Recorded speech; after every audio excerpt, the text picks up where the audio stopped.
selaku calon guru penggerak Angkatan 4 Obu Timur, dan yang saya hormati Bapak dan Ibu guru yang sempat hadir dalam sosialisasi modul 1. Puji syukur kita panjatkan kehadirat Allah Subhanahu wa Ta'ala, yang mana pada siang hari ini kita dapat berkumpul dalam acara sosialisasi modul 1 Filosofi Ki Hajar Dewantara dan Budaya Positif dalam keadaan sehat walafiat. Salawat serta salam tak lupa kita sanjungkan kepada junjungan kita Nabi Agung Muhammad Sallallahu Alaihi Wasallam yang selalu kita nantikan syafaatnya di yaumul kiamah nanti. Baiklah Bapak dan Ibu guru yang saya banggakan, di sini kita akan rapat dalam rangka sosialisasi modul 1 Filosofi Ki Hajar Dewantara dan Budaya Positif yang akan dibawakan oleh narasumber kita Bapak Didik Kurniawan selaku calon guru penggerak Angkatan 4 Obu Timur di SDN 1 Terpadu Karangkemiri. Baiklah, di sini saya bacakan susunan acaranya. Yang pertama pembukaan, yang kedua sambutan Bapak Kepala Sekolah yang akan diwakili oleh Bapak Amiruddin, yang ketiga sosialisasi atau acara inti, yang keempat tanya jawab, yang kelima penutup. Marilah acara ini kita buka dengan bacaan basmalah bersama-sama. Bismillahirrahmanirrahim. Acara yang kedua yaitu sambutan Kepala Sekolah yang akan dibawakan oleh Bapak Amiruddin. Kepada Bapak saya persilakan.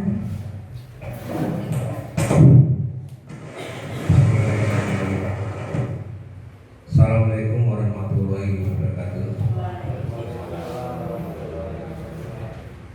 Bapak Ibu guru hadirin satu perkara ini yang saya hormati, marilah kita bersama-sama mengucapkan puji syukur kepada Allah Subhanahu wa Ta'ala, di mana pada pagi hari ini menjelang siang ini masih diberi kesehatan, dijauhkan dari Omikron, masih dalam keadaan sehat walafiat. Sholawat serta salam dan intinya kita tunjukkan kepada junjungan kita Nabi Muhammad SAW yang kita nantikan syafaatnya di yaumul kiamah. Bapak Ibu yang saya hormati, sebenarnya saya mau minta dari Pak Wakimin suruh wakili amanah dari Pak Bukti. Pak Wakimin nggak mau. Ya. Ini saya menyampaikan amanah bukan saya sendiri. Saya yakin kalau saya sendiri nggak bisa apa-apa. Kenapa? Saya dengan Ibu dan Bapak Ibu pinter-pinter Bapak Ibu semua daripada saya. Ya. Karena apa?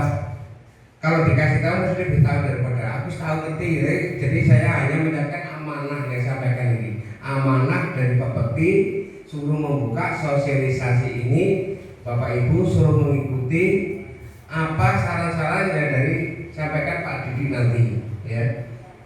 Pak Didik dari sosialisasi tentang paradigma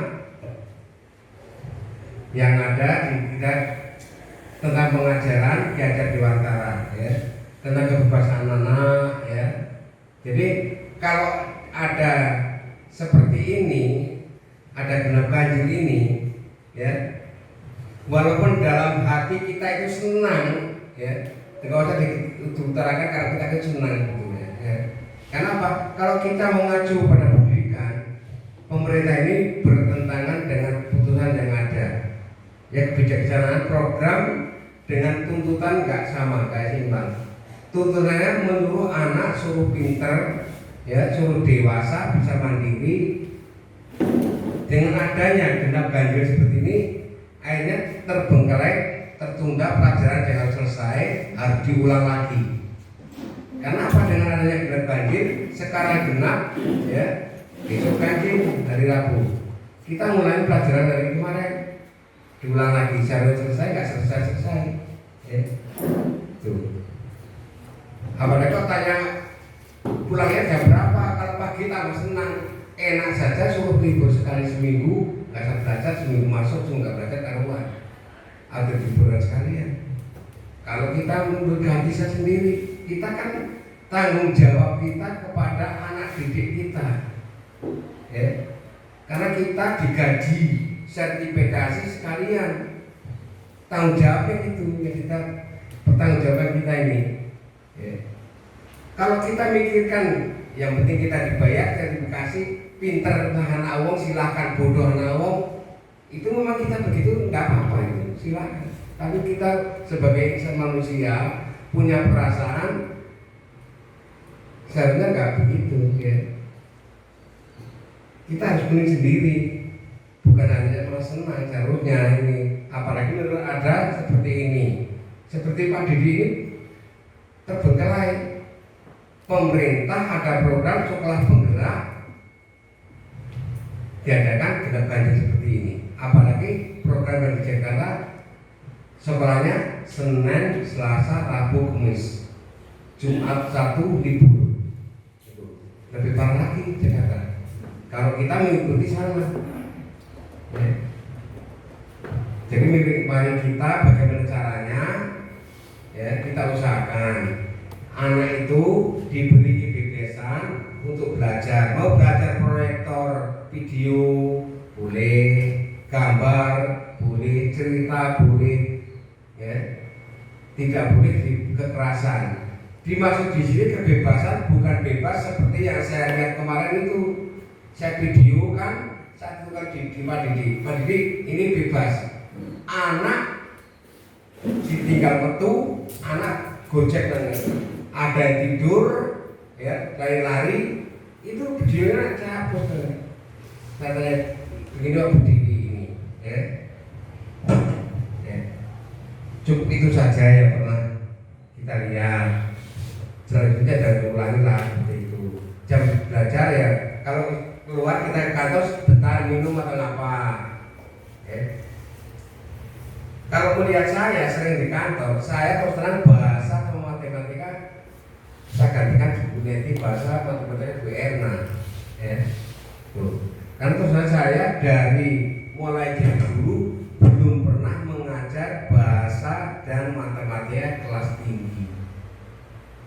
Bahasa pena, tapi yang nyampe sing ora iso. Cara penyampaiannya itu pada anak itu, ya. Jadi saya mohon kepada Bapak Ibu, ini pesan dari Pak Bukti, mari kita bahu-bahu mendidik anak bagaimana caranya, ya.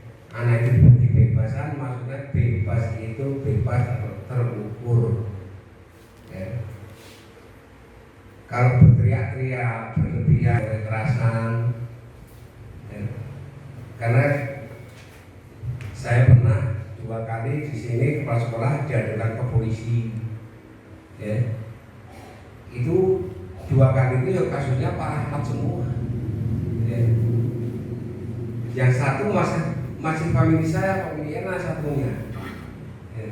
Yang pertama ini berangkat sekolahan, yang kedua Aji, ya. Malah ketika Pak Bandi itu Pak Mimin kepala sekolahnya, ya. Itu hanya ulah anaknya cuma diginikan saja, mau dipukul panas. Nah itu, ya, cuma dipegang nggak diapa-apakan karena pas dia sakit karena dipukul Pak Bandi. Mau diadakan polisi, datang ke sana, Pak Wakiman nggak mau ngaku siapa, ngomong ini, saya panggil orang tuanya, anaknya saya panggil, ujung-ujungnya apa? Minta maaf orang tuanya. Itulah kadang-kadang semuanya permasalahan sekolahan itu diutarakan sama rekan sekawan, jangan disimpan sendiri. Karena apa? Kalau jelek satu, jelek semua satu sekolahan ini. Ya.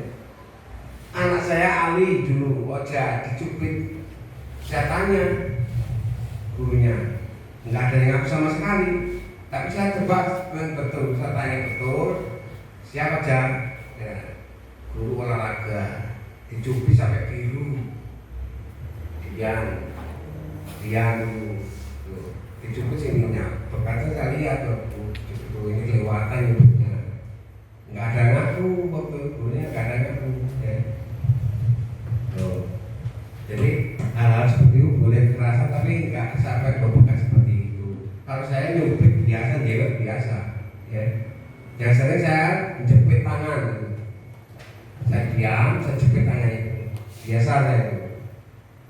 Ya. Saya kira untuk pembukaan itu saja. Marilah kita ikuti bersama-sama apa saran sosialisasi yang disampaikan Pak Didi dan sahabat muda kita semua. Ya, kita ikuti dengan hikmat. Ya, bersama. Bagaimana caranya, langkah-langkah apa yang akan ke depan kita lakukan. Itu saja dari saya.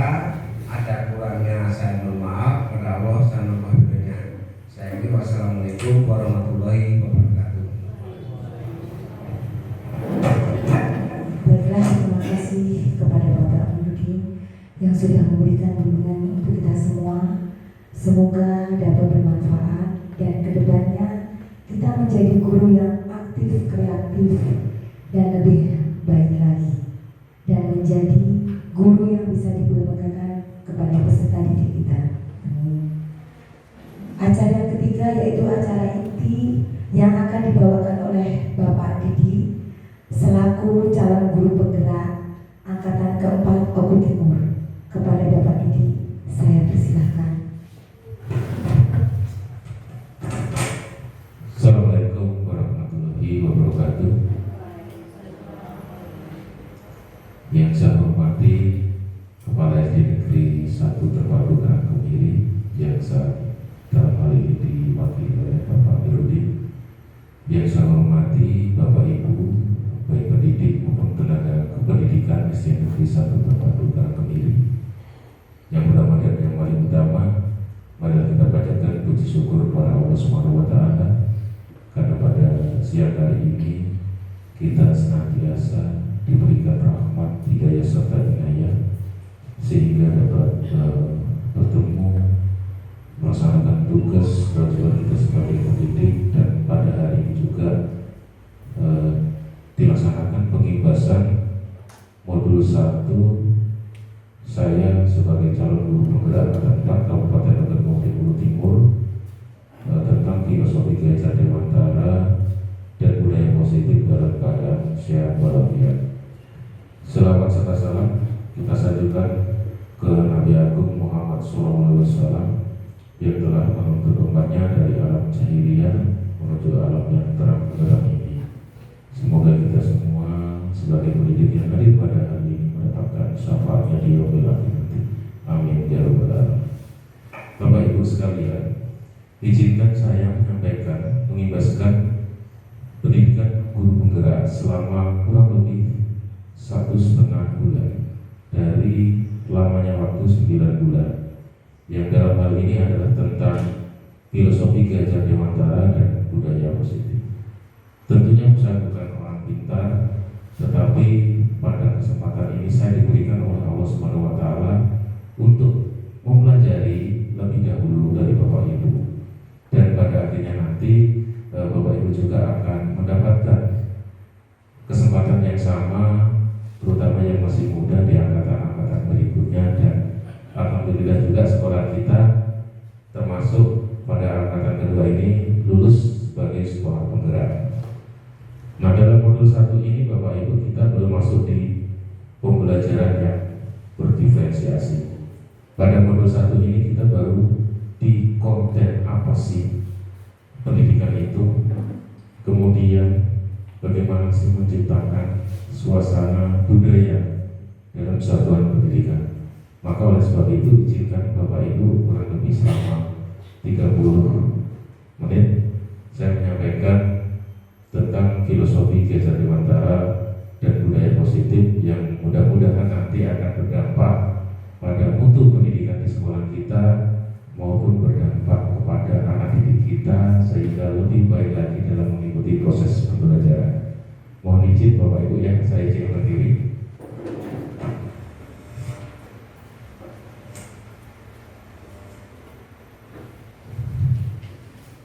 Jadi pada pengibasan ini Bapak Ibu adalah perubahan paradigma pendidikan. Apa yang dikatakan paradigma adalah pola pikir kita Bapak Ibu.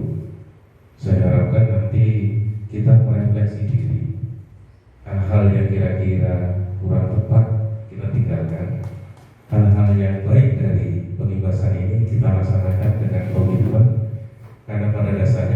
Ibu melihat daripada banner, Bapak-bapak Ibu yang hadir di sini merupakan praktisi pendidikan di SD ini.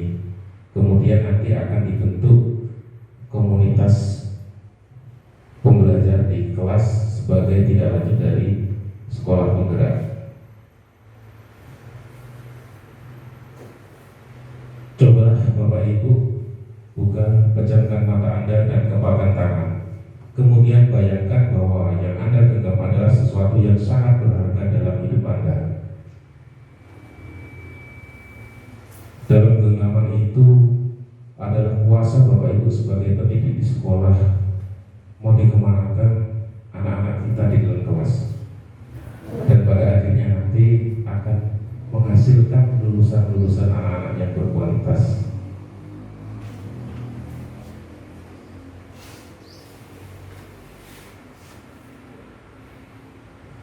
Buatlah kalimat yang dapat menggambarkan nilai-nilai Anda sebagai seorang guru menggunakan kata-kata guru, murid, belajar, dan makna. Guru adalah penuntut murid dalam mencapai cita, rasa, dan karsa yang setinggi-tingginya. Murid meneladani sosok luhur sang guru. Merdeka belajar, suasana bahagia sangat penting dalam pembelajaran bermakna. Demi capaian kodrat alam dan zaman sang anak, demi menjadi pelajar Pancasila. Nah, inilah yang menjadi filosofi Ki Hajar Dewantara. Jadi Bapak Ibu, kita harus merubah paradigma kita bahwa sebagai pendidik hanya sebatas menuntaskan kompetensi-kompetensi saja. Namun jauh daripada itu, peran guru sangat penting, sangat bermakna bagi anak, yaitu dengan cara membangun cita, rasa, dan karsanya melalui pembelajaran. Kemudian menciptakan suasana yang merdeka dalam belajar. Merdeka dalam arti yang sesuai dengan aturan, merdeka dalam arti sesuai dengan komitmen kelas yang nanti akan dipelajari oleh kita semua. Pada dasarnya, anak akan mencapai kodratnya secara alam maupun kodrat secara zaman. Kodrat alam tidak bisa kita lawan Bapak Ibu. Kodrat alam adalah kodrat yang memang sudah dituliskan oleh Tuhan, oleh Allah Subhanahu wa Ta'ala. Namun di kodrat zaman, kita sebagai pendidik menuntun anak dalam mengikuti dan menyongsong anak untuk menjadi manusia yang akan berbahagia sebagai pribadi maupun sebagai anggota masyarakat.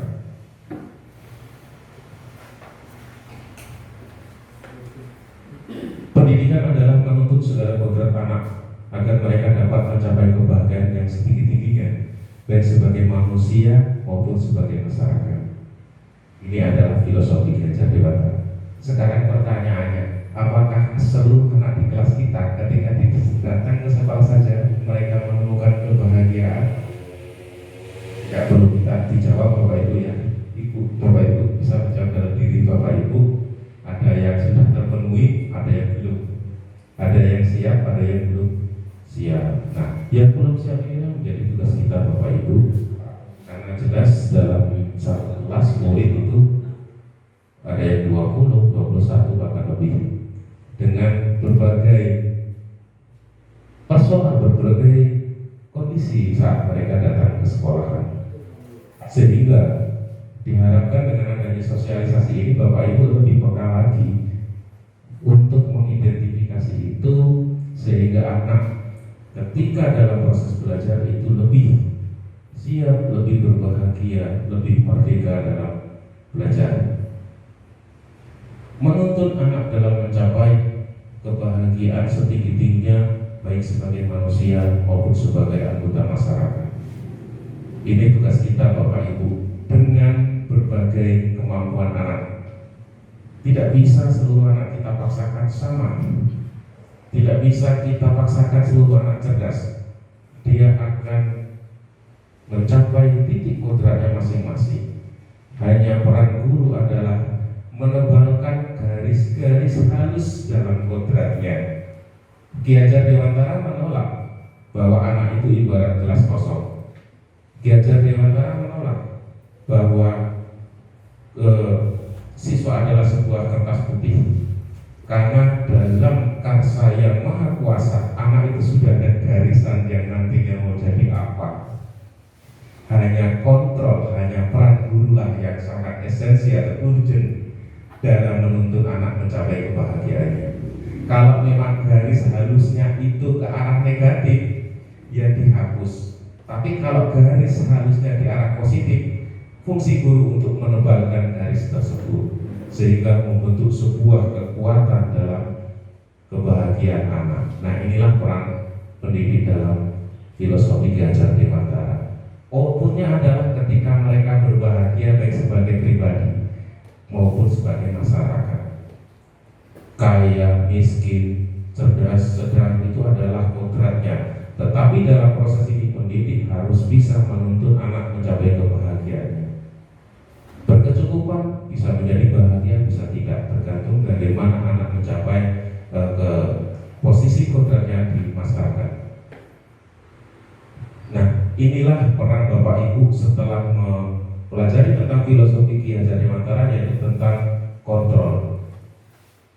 Jadi pada hari ini Bapak Ibu, bagaimana membangun kontrol dalam pendidikan itu sudah berbeda atau punya paradigma yang baru, tidak seperti pada saat-saat dulu dengan hukuman yang keras dan sebagainya.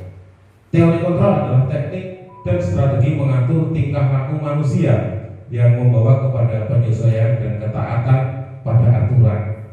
Nah, ini bagaimana caranya? Ada prosesnya, ada usaha yang kontinuitas atau berkelanjutan dan berkala. Kita tidak bisa memaksakan anak ketika salah subuh kamu seperti ini, hukumannya ini, tidak bisa lagi Bapak Ibu. Melainkan kita harus bagaimana menyusun sebuah kontrol sehingga pada akhirnya akan menjadi sebuah keyakinan dan komitmen kelas, sehingga anak secara sadar untuk tidak lagi melakukan atau melanggar kesalahan-kesalahan yang telah disepakati di kelas.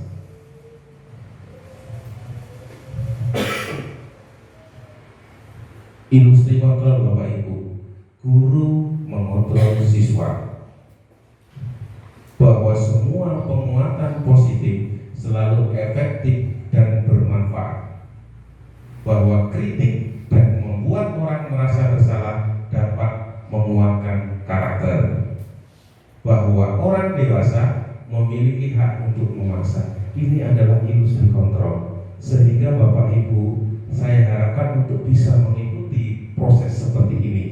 Tidak langsung misalnya anak terlambat, usah 10 kali cuci WC. Nah, ini kita hindari Bapak Ibu ya. Artinya di sini ada proses penguatan positif.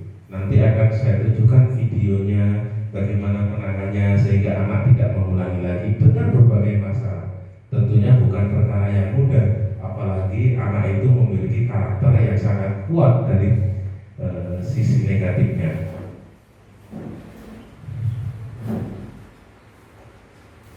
Konsep disiplin, positif dan motivasi. Bapak Ibu, seringkali kita melakukan motivasi loh, baik itu secara umum maupun secara personal. Secara umum itu adalah ketika saat kita menyampaikan kepada semuanya, tetapi secara personal adalah ketika kita melakukan pendampingan individu. Sebagai pendidik diharapkan ya jangan sampai monoton berada di depan, tetapi berkeliling ya, bahkan di dalam kelas maupun di luar kelas. Lakukan motivasi, lakukan pendekatan, lakukan sebuah hubungan empati, kemudian membangun chemistry sehingga antara guru dan siswa tidak ada jarak yang membentang sangat jauh. Ki Hajar Dewantara mengatakan, di mana ada kemerdekaan, di situ harus ada kedisiplinan yang kuat. Mengapa demikian? Karena ketika melaksanakan kemerdekaan dalam belajar, maka sangat penting juga kita harus melakukan kedisiplinan yang kuat juga, baik disiplin dalam pembiasaan maupun disiplin dalam proses pembelajaran. Keyakinan kelas. Pernahkah Bapak Ibu membuat keyakinan kelas bersama siswa? Kalau kelas 1 mungkin agak sulit ya, tapi coba diajak dialog anak-anak itu. Nanti anak-anak akan bercerita, anak-anak akan menyampaikan idenya. Seperti di kelas 5 yang sudah saya praktekkan, saya membangun keyakinan kepada siswa bahwa datang tepat waktu, tiket kelas, kemudian pembiasaan berdoa dan sebagainya itu sudah Bapak lakukan.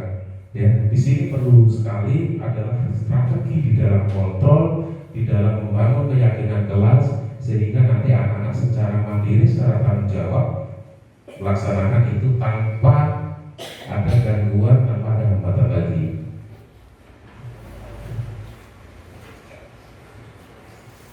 Mengapa keyakinan kelas bukan peraturan kelas?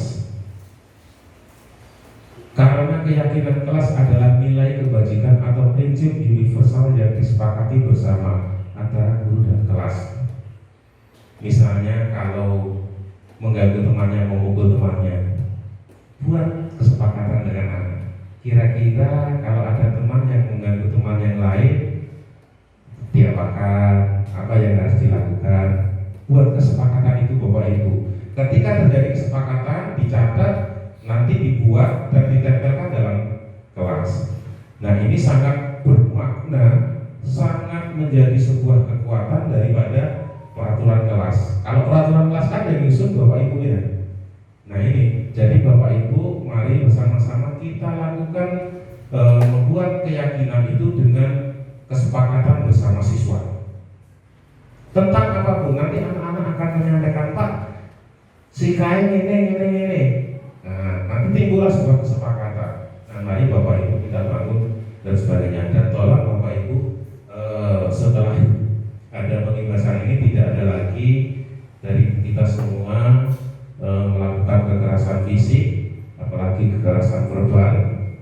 Verbal itu dalam arti kata-kata yang dapat menjatuhkan secara psikologi anak, seperti berkata goblok, buyar, nakal dan sebagainya. Karena pada dasarnya anak itu adalah tanpa sadar melakukan aktivitas itu. Bagian dari kreativitas anak itu adalah masa-masanya bermain. Kita tidak bisa mengatakan bahwa anak itu harus siap dalam belajar kelas semua. Karena kodrat anak itu adalah bermain. Makanya di tematik juga dalam kurikulum disandingkan pembelajaran itu ya bermain. Ribut dalam kelas boleh, tapi dengan kontrol guru. Tapi kalau gurunya keluar kata Pak Amir tadi ya memang salah Pak Amir. Jadi ributnya karena kreatif, karena kolaborasi dalam kelompok. Itu yang dikatakan kemerdekaan belajar, kebebasan belajar, namun dalam kontrol pembelajaran.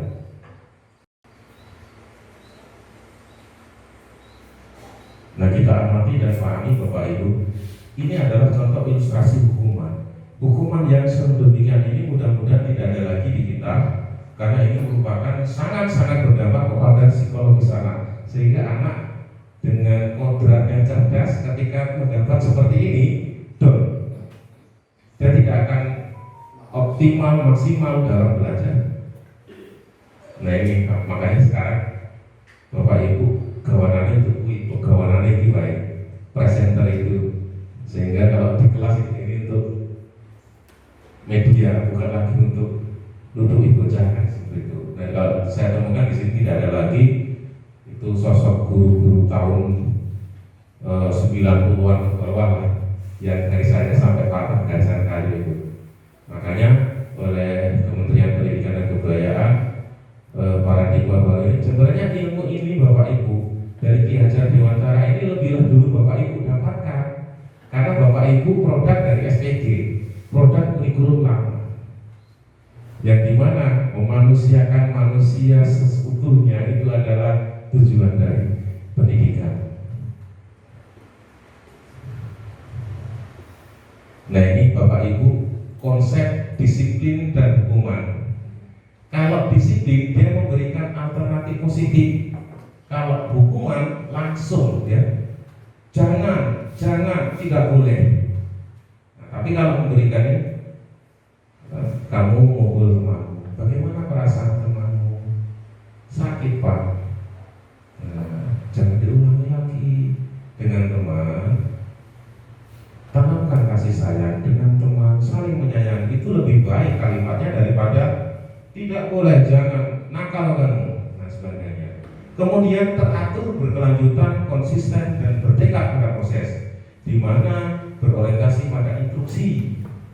Kemudian kalau yang hukuman terjadi hanya ketika seorang murid kedapatan melakukan kesalahan, melakukan perbuatan. Ini jarang sekali kita lakukan.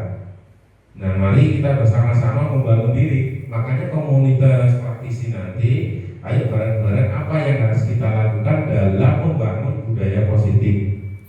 Kemudian ucapan terima kasih dan penghargaan atas upaya dan perilaku baik sudah Bapak Ibu lakukan. Terima kasih ya nak, bagus ya nak, kamu telah ini, kamu telah itu, dan sebagainya.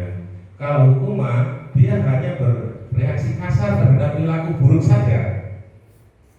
Selanjutnya, memperhatikan sudut pandang murid itu mengikuti aturan karena mereka membahas dan menyepakatinya. Di awal tadi adanya keyakinan dan kesepakatan yang terbangun dalam kelas. Sedangkan pada hukuman itu tidak pernah atau bahkan jarang dilakukan. Kemudian konsisten memiliki panduan yang tegas, karena nanti akan dibuatkan, nanti akan saya cetakkan per kelas itu kesepakatan kelas yang disepakati oleh warga kelas, guru dan anak. Kemudian positif dan menghormati murid. Anak merasa dihargai, anak merasa dekat dengan guru. Mungkin Bapak Ibu bisa lihat fisik saya tinggi, ya, seolah-olah, tapi alhamdulillah saya ketika masa pembelajaran bisa membangun sebuah hubungan yang baik terhadap anak. Kalau hukuman negatif tidak sopan terhadap murid, walaupun tanpa kita sadari. Kemudian disiplin, tidak ada kekerasan fisik dan verbal. Kemudian kalau hukuman, dia biasanya jelas kekerasan fisik, verbal, dan agresif pada murid, dan sebagainya. Nah ini ya, ini refleksi bagi kita semua. Anak itu dengan berbeda, Bapak Ibu. Berangkat dari rumah ada dua anak yang tidak diperhatikan orang tua, ada yang berasal dari broken home, ada yang berasal dari keluarga yang perhatian dan peduli terhadap anak, berbeda Bapak Ibu.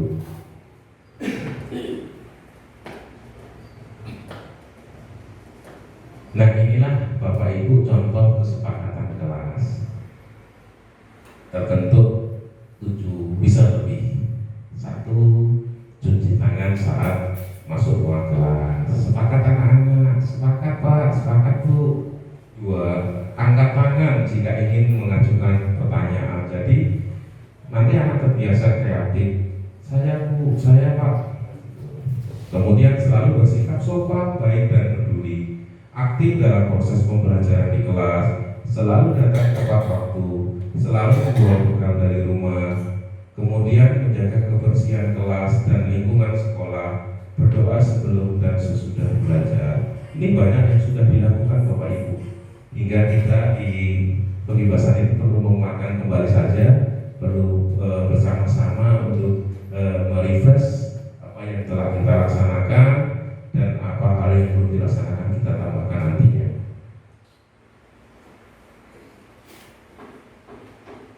Nah inilah contoh penerapannya Bapak Ibu.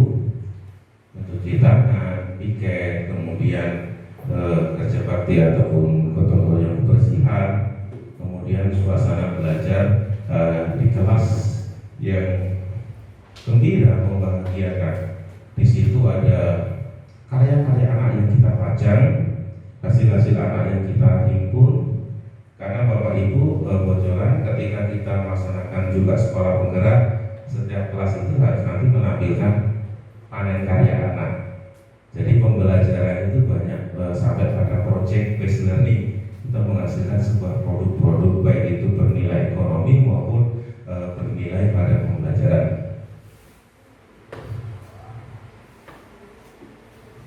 Hukuman, sanksi, dan restitusi.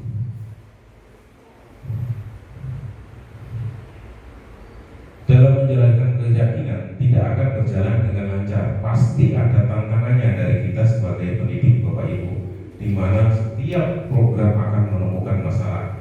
Keyakinan tersebut, apa yang harus kita lakukan, apa hukuman atau sanksi restitusi. Tentunya dengan pemahaman tadi kita sudah beralih dari hukuman atau sanksi ke arah sebuah bagaimana membangun sebuah kedisiplinan, bagaimana membangun sebuah keyakinan dengan baik, dengan strategi yang benar, Bapak Ibu. Maka dalam pendidikan guru penggerak ini ada namanya restitusi. Kalau dalam bahasa penjara narkoba itu namanya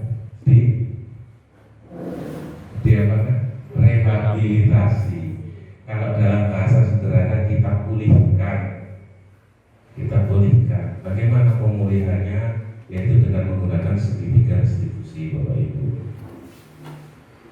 Yaitu kita harus memenuhi dulu apa yang menjadi kebutuhan dasar manusia, baik anak-anak, orang dewasa, orang tua, pasti butuh 5 ini. Apa saja kebutuhan dasar manusia? Yang pertama adalah tentang bertahan hidup. Ketika terancam dalam bertahan hidup, maka berarti kebutuhan secara dasar manusia tidak akan terpenuhi. Yang kedua adalah cinta dan kasih sayang. Itu sangat dibutuhkan apalagi anak-anak. Kemudian yang kedua adalah freedom, kebebasan.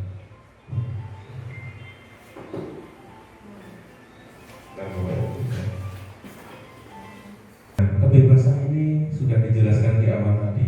Anak memiliki kebebasan dalam berperilaku, dalam belajar. Kita harus hargai itu, namun tetap dalam kontrol. Anak yang suka menggambar, kita arahkan dalam tugas menggambarnya. Anak yang suka membuat video, kita arahkan ketika melaksanakan tugas dalam video. Tidak ada sebuah aturan baku yang harus kita terapkan dalam tugas Bapak Ibu. Makanya nanti berkaitan dengan pembelajaran berdiferensiasi, variatifkan tugas Bapak Ibu. Itu. Kemudian kesenangan. Mungkin Bapak Ibu bisa lihat di kelas kita, di kelas ini suasananya mungkin agak berbeda dengan kelas Bapak Ibu, karena ada karya anak dalam membangun sebuah kesenangan maupun kenyamanan, termasuk cara duduk. Nah, ini harus kita tambahkan dalam Bapak Ibu. Kemudian kebutuhan kekuasaan, secara bergiliran bangun anak-anak untuk mencoba dalam kekuasaan tersebut. Yang selama ini ketua kelompok kuilah sing pinter ojo dirolling Bapak Ibu, diputar. Yang selama ini maju hanya itu pula divariasikan. Karena apa? Setiap anak-anak itu memiliki naluri, memiliki keinginan untuk berkuasa, sama seperti kita Bapak Ibu. Tetapi dalam konsep kekuasaan di sini, bagaimana cara Bapak Ibu untuk bisa rata, bisa adil dalam membangun suasana pembelajarannya. Setelah 5 kebutuhan dasar ini Bapak Ibu terpenuhi, maka Bapak Ibu baru bisa melaksanakan restitusi. Dalam restitusi itu ada 5 kontrolnya adalah ketika terjadi masalah dalam kelas, buat sandiwara atau senandung. Ibu sedih loh nak kalau kamu berbuat seperti ini, kamu gak kasihan dengan ibu ya. Kemudian kenapa kamu main-main dalam kelas nak? Orang tuamu loh berdoa dan kamu cerdas dan mendapat ilmu sakit. Itu adalah sebenarnya membuat anak merasa bersalah dengan mengajak dia untuk lebih benar secara dalam. Kemudian sebagai teman, akrabkan diri Bapak Ibu, dekatkan diri Bapak Ibu, sehingga anak lebih nyaman, lebih bahagia, lebih tentram, lebih merdeka dalam pembelajaran. Kemudian yang keempat adalah sebagai pemantau. Nah, sebagai pemantau itu Bapak Ibu berperan mencatat kejadian-kejadian itu. Sudah Bapak Ibu laksanakan, dan pada akhirnya sebagai manajer Bapak Ibu laksanakan rekondisi atau pemulihan dalam masalah. Restitusi adalah sebuah cara untuk menanamkan disiplin positif pada murid. Dalam proses menciptakan kondisi bagi murid untuk memperbaiki kesalahan, mereka sehingga bisa kembali pada kelompok kelasnya dengan karakter yang lebih kuat. Restitusi juga adalah proses kolaboratif yang mengajarkan murid untuk mencari solusi sebuah masalah dan membantu murid berpikir tentang orang seperti apa yang mereka inginkan dan bagaimana mereka harus memperlakukan orang lain. Contoh akan saya putarkan bagaimana restitusi itu dilaksanakan.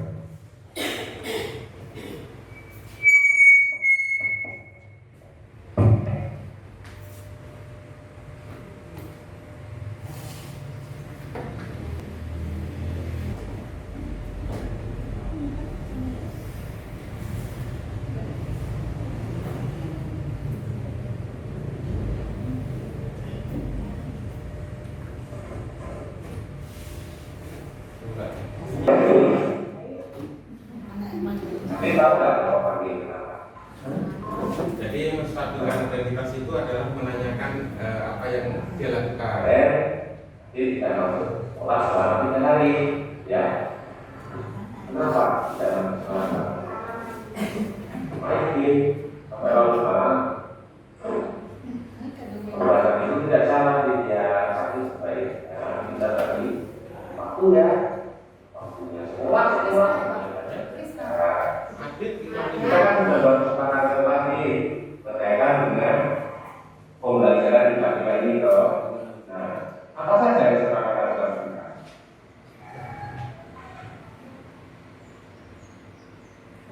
Dapat ilmu kan? Kalau datang sekolah dapat ilmu, kalau tidak datang dapat ilmu tidak. Nah, dari kesepakatan itu kamu yakin nggak? Kalau yakin, berangkatnya dengan pagi ya. Nah, kira-kira apa rencanamu untuk memperbaiki masalahmu? Tidak main game, ya santai, bermain, gunakan waktu sebaik-baiknya yang bisa memilih waktu belajar di sekolah, waktu belajar di rumah, waktu ini ya supaya jadi yang kita ya, ini semangat kan? Yakin? Ya harus semangat supaya jadi Amerika ya. Misalnya dapat berapa? Nah itulah tujuannya program ini sehingga Bapak berharap untuk berikutnya belajar di Panglima ini, tapi wajib masuk sekolah. Komitmen ya tidak. Terima kasih kalau sudah komitmen nanti bisa kembali ke tempatnya. Waalaikumsalam.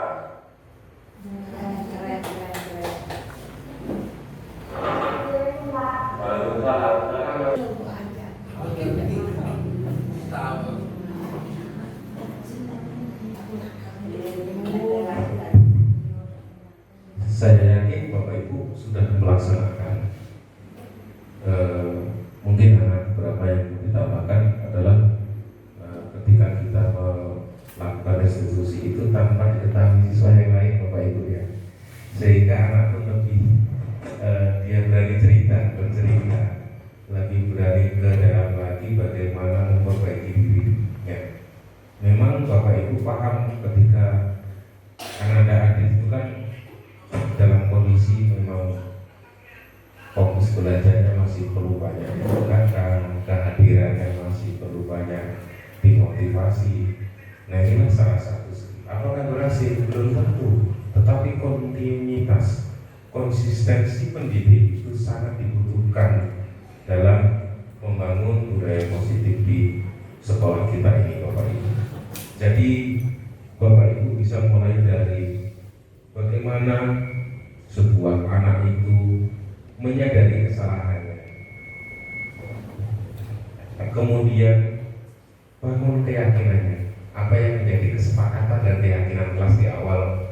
Usahakan nanti di awal Bapak Ibu ya, ketika ada ajaran baru keyakinan dan kesepakatan. Kemudian baru bersama dengan anak kita buat sebuah solusi cara penyelesaiannya. Mudah-mudahan itu akan berdampak. Saya merasakan sangat luar biasa. Contoh siswa yang lain adalah anaknya Dinda Saputri, itu dalam kondisi di awal masuk itu sering diajak dibully. Saya putarkan video tentang dampak dan akibat bullying. Alhamdulillah terbangunlah sebuah kepercayaan diri oleh anak-anak Ijazah Putri sehingga dia mengikuti pembelajaran dan nilainya adanya peningkatan. Nah ini Bapak Ibu, nah maksud kami adalah ketika kita terbangun sebuah komunitas praktisi, ayo bareng-bareng kita diskusikan. Nanti apalagi di sekolah penggerak kita program kegiatan itu. Nah setelah itu mudah-mudahan kontinuitas itu dapat membentuk sebuah permasalahan itu dapat diselesaikan. Bila kita ingin berbuat kemajuan secara perlahan, ubahlah sikap atau perilaku Anda. Ubahlah bagaimana Anda melihat dunia, bagaimana kita melihat manusia. Ubahlah paradigma kita serta skema aspek tentang realitas, niscaya budaya positif akan terwujud.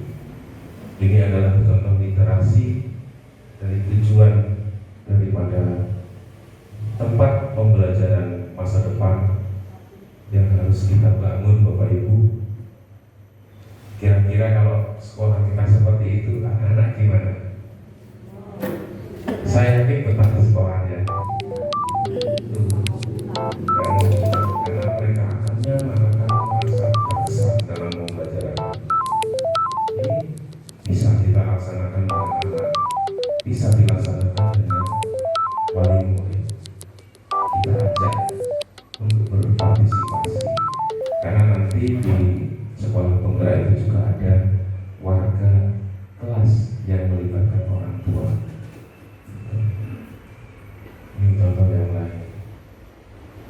Ada pojok baca, kemudian ada arena bermain yang mengandung pendidikan yang bisa dikembangkan oleh kita semua.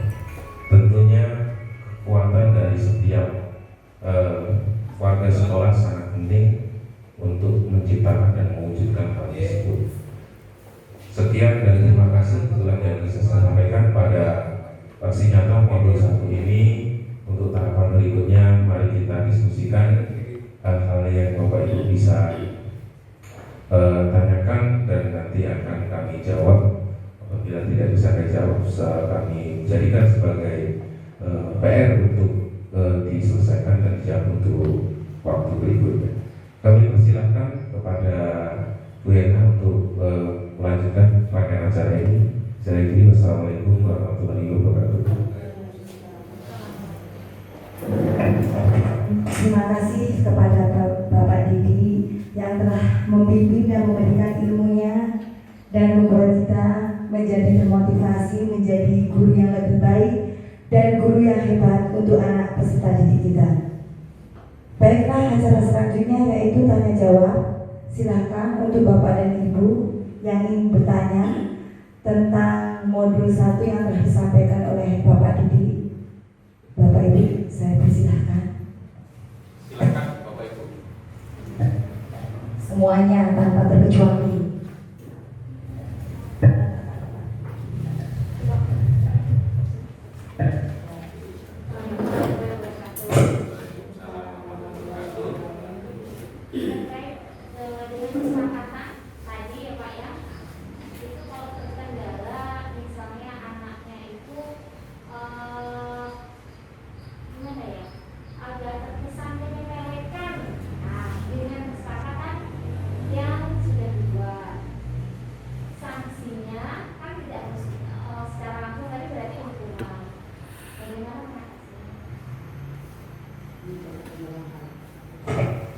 Terima kasih pertanyaan yang bagus dari Bu Lisna ya. Jadi di sini kasusnya adalah anak itu menyepelekan kesepakatan yang dibuat dan kemudian hukumannya itu yang seperti apa ya. Nah, di sini Bapak Ibu kita harus juga selain mengidentifikasi dari kasus juga harus memenuhi kebutuhannya. Pasti ketika anak seperti itu ada kebutuhan yang belum terpenuhi. Ketika kebutuhan itu sudah teridentifikasi apa yang belum terpenuhi, maka restitusinya akan dapat dilaksanakan. Nah, di situ melihat dari kasus itu adalah anak ini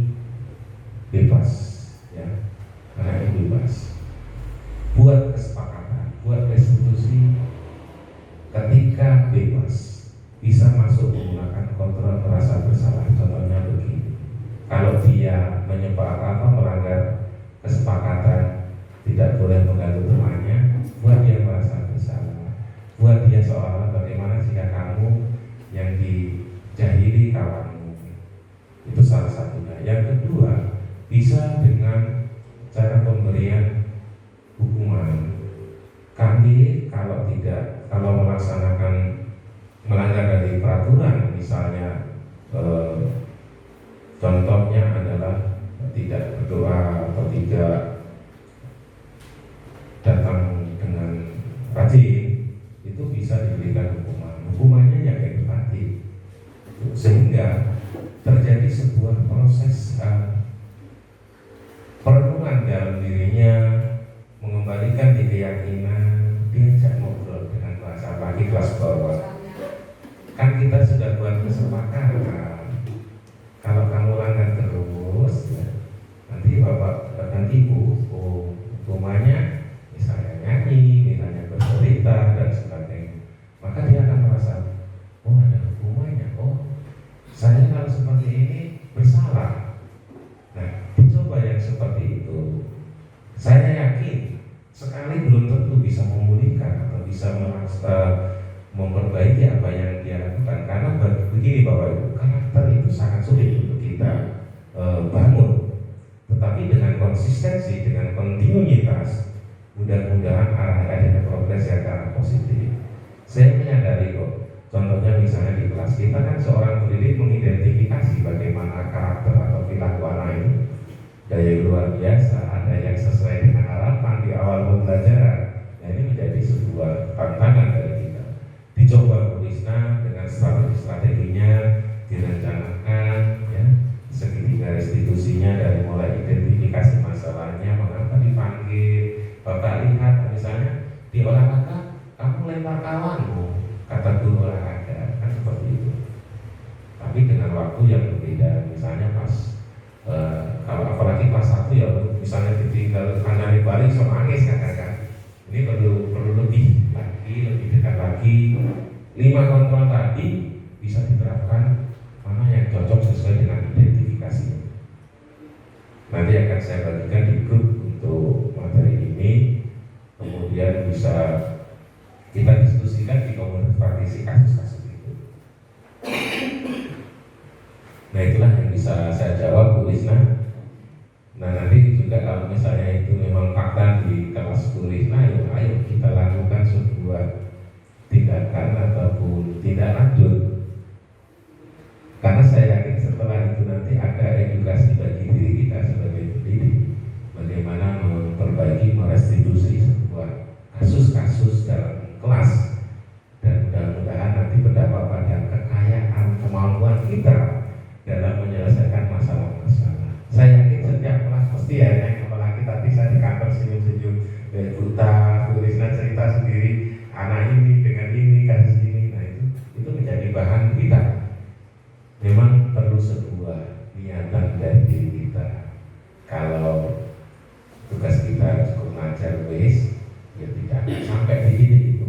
Tetapi dengan adanya pembahasan ini, kami harapkan ayo bareng-bareng kita tingkatkan layanan pendidikan kita. Karena Gajah Dewantara mengatakan pendidikan itu adalah menghamba pada siswa. Dia menyebut menghamba pada siswa pada saat itu dengan masa perjuangan ketika dia di Belanda, diasingkan di Belanda.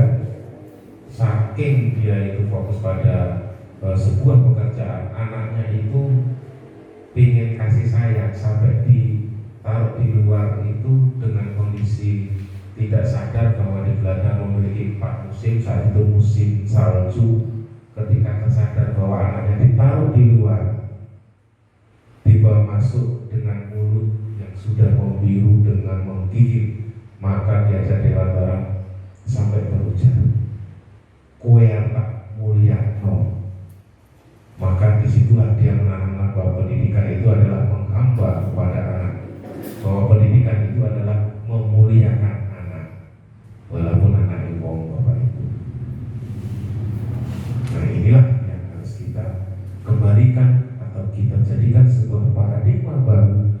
Marwah pendidikan harus kita tingkatkan sehingga masyarakat pun lebih percaya menitipkan anak-anaknya di institusi pendidikan yang di sini adalah di SD Negeri 1 Terpadu Karangtengah.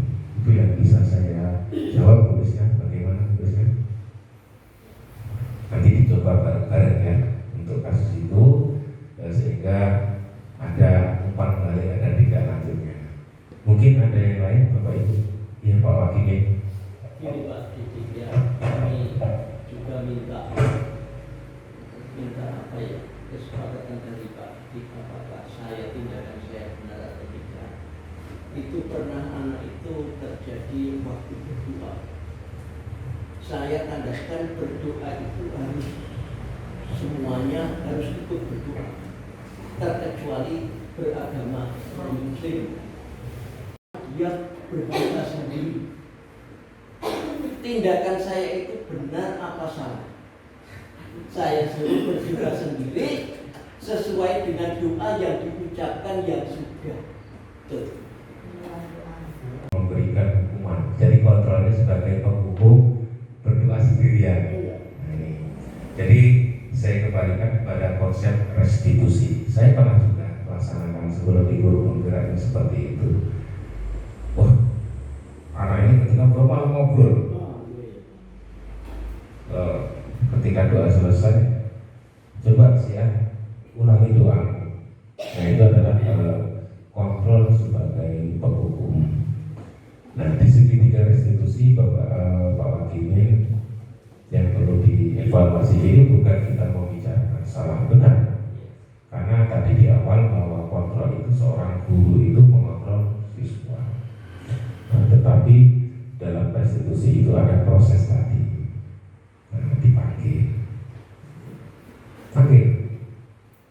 nah, berdasarkan catatan Bapak, kamu saat berdoa kok ngobrol?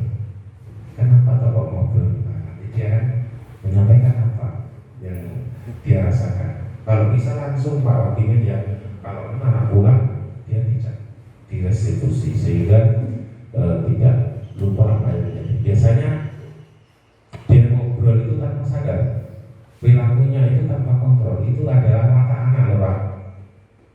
Kalau sudah terkontrol dalam konsep bahwa mereka nggak akan sekolah, nah disitulah. Nah, ketika itu bangun keyakinannya tadi, kan kita sudah buat sepakatan saat berdoa itu harus hikmah, harus sungguh-sungguh, apalagi berdoa itu memohon kepada Allah.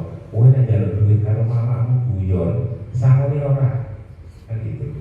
Gak sungguh-sungguh di rumah disayang, disangoni ora, kan gak seperti itu. Nah, setelah itu buat kesepakatannya Pak.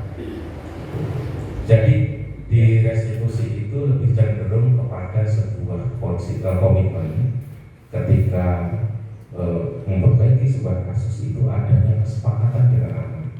Nah, nanti dilihat Pak Wakil berikutnya. Sewaktu itu langsung buat kesepakatan siapa yang berdoa cuma diam atau rame, berdoa sendiri, itu kesepakatannya gitu. Itu kesepakatannya. Tapi kesepakatan itu tidak tertulis. Nah, ya memang kesepakatan itu bisa tertulis atau tidak, tapi sebaiknya kita tuliskan. Tapi ya buat dihindari Pak Wakil. Jadi itu kontrolnya sebagai penghukum ya. Jadi ada hukuman di balik itu. Memang kalau dirasa itu bersifat masih tidak berdampak pada psikologi, tidak apa-apa.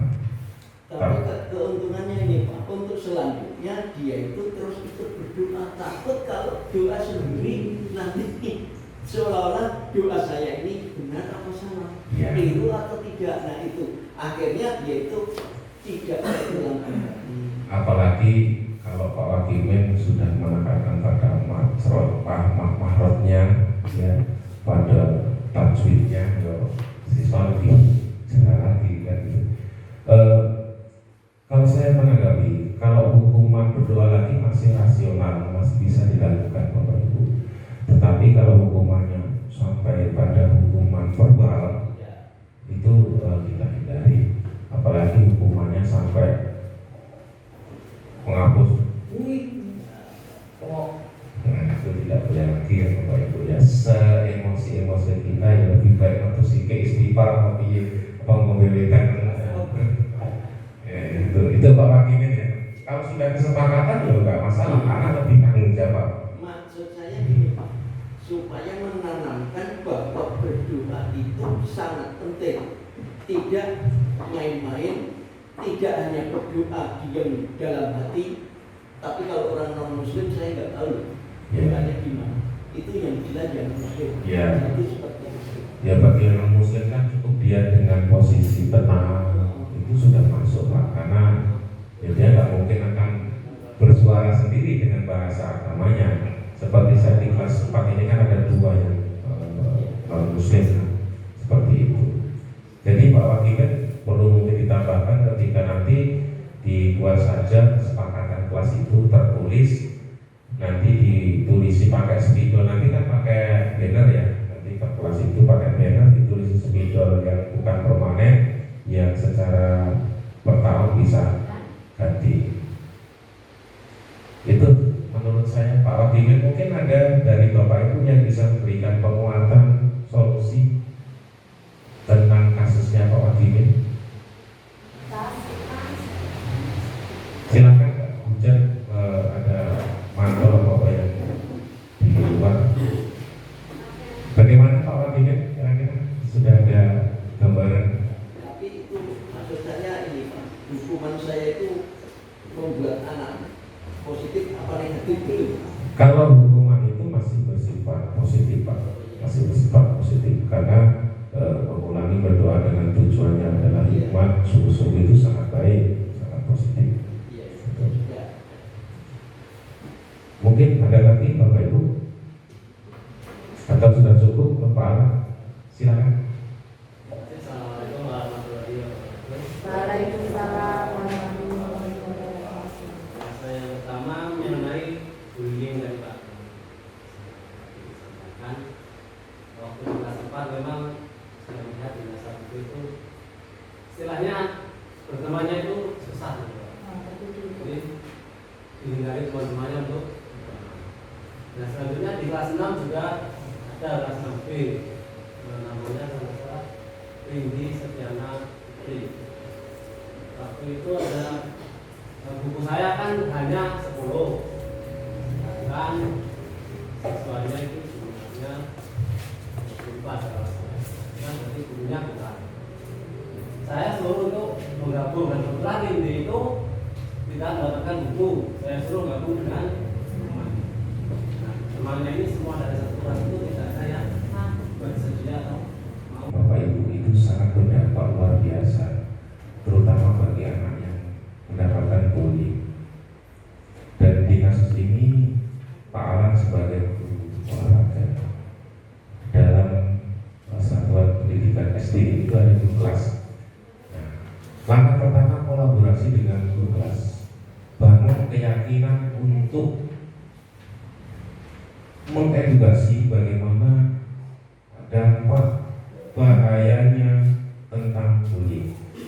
Nanti berkolaborasi dengan guru kelas, membangun komitmen untuk tidak membuli temannya, karena adanya edukasi gambaran yang nanti dilaksanakan oleh guru kelas.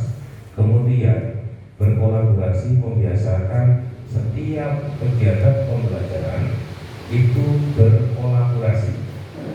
Memang disadari ketika anak yang mendapatkan bullying akan sulit membangun di sebuah komunitas. Kita pernah mengalami, saya yakin seluruh anak Indonesia ini pernah mengalami dampak bullying. Oponen sama keluarga sederhana, minder, gak berani, kurang percaya diri, jelas. Sehingga kita sebagai pendidik saat ini harus bisa membangun keyakinan anak itu. Sering dikasih pahala, sering dimodifikasi, sehingga mulai latihan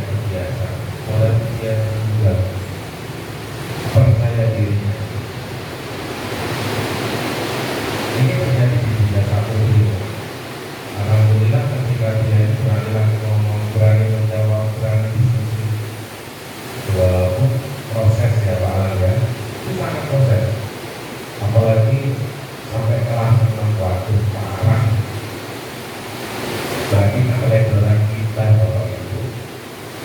Jadi makanya ketika kita menemukan lebarnya di kelas kok itu lagi jangan diteriaki kok belajar kok yang belajar itu jangan dibol jawab salah itu jangan disoraki wajar tempatnya kalah dengan belajar harus pintar orang sekolah gitu. Jadi pemahaman konsep-konsep agar tidak membuli senantiasa kita tanamkan kepada anak. Dan nanti Bapak Ibu tanyakan edukasi tentang bahaya bullying. Karena bullying ini yang paling bahaya adalah ketika yang kena hatinya, maka akan berdampak pada diri. Wajah yang muncul itu akan sangat terasa di olahraga karena dia banyak melibatkan aktivitas fisik atau aktivitas berat.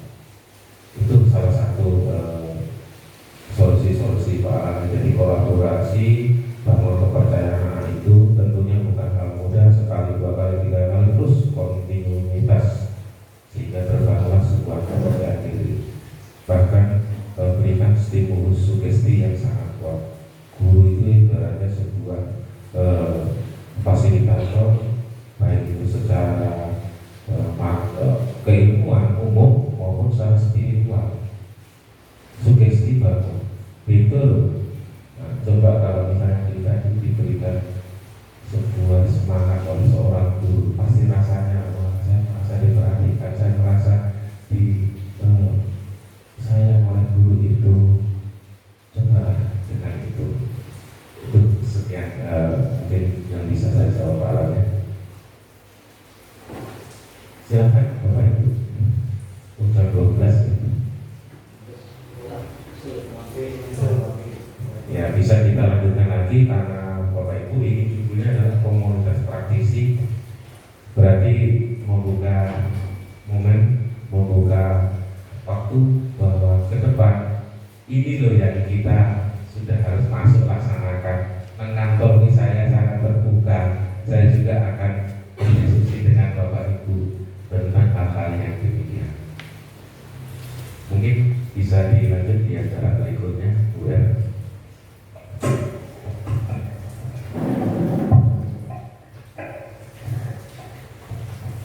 Baiklah, kita sekarang berada di penghujung acara, yaitu penutup.